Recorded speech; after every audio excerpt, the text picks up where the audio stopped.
For holistic healing, people have been using various therapies, and to name a few of them are acupuncture, acupressure, Eastern medicine, Indian medicine, Ayurveda, Chinese, um, herbal medicines, and Reiki, energy healing, crystal healing, balancing the chakras, EFT, names can be added on and on.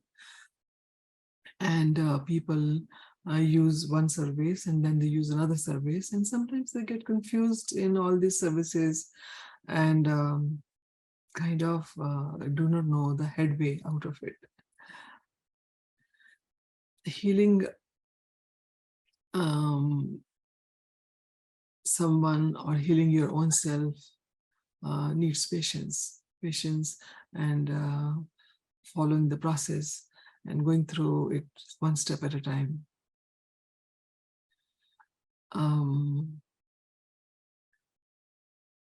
I have always tried to look at things in a different perspective and try to understand what everybody is trying to do when they are offering healing in all these different forms.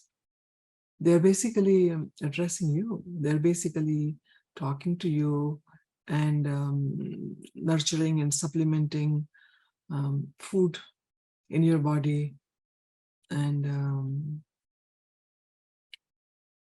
making you understand how food and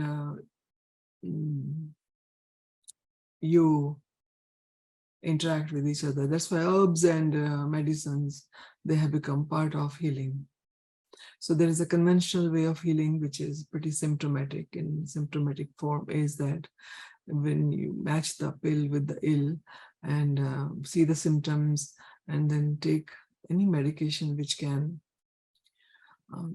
subdue those symptoms, and not handle those symptoms or cure you of those symptoms, but somehow manage those symptoms and then keep on managing lifelong. That is the term they use. I sometimes ask how long the life remains once you start managing symptoms. And other systems which are sometimes, do not have any explanation, like Reiki, energy healing, acupuncture, acupressure. They have their own school of thought, and they deal both with you and with the body. And when I address somebody's healing process, I first try to understand from where that person is coming. How is he living his day-to-day life? What does he do in his free time? And what does he stand for? What are his value systems? And what thoughts is he carrying? Who does he follow? With what lens is he looking at the eye and the life? And if there are many perspectives one person is looking at on life, so all those perspectives may not be aligned together, and as a result there is confusion, and confusion is the first step of disease. When you start getting confused, then dis-ease starts. Dis-ease is disease. So my first task is to take somebody out of confusion in his or her life.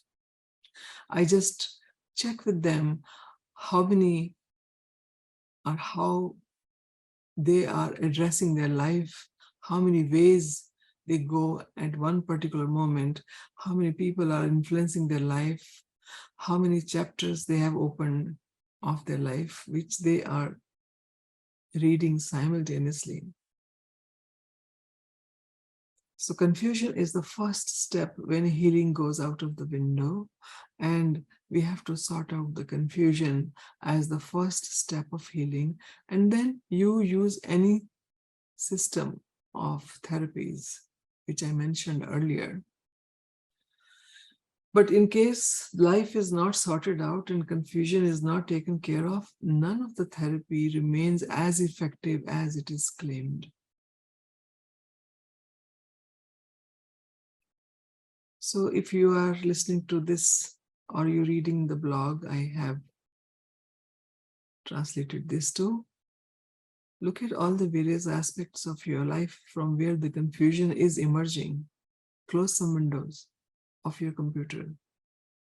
Close some chapters which are not necessary to read. Close some relationships. Close some engagements so that there are not too many random particles in your life running in all the directions at one particular moment.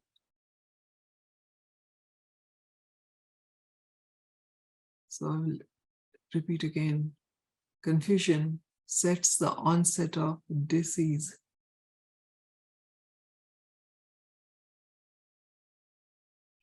To be at ease, remove confusion from your life. Thank you.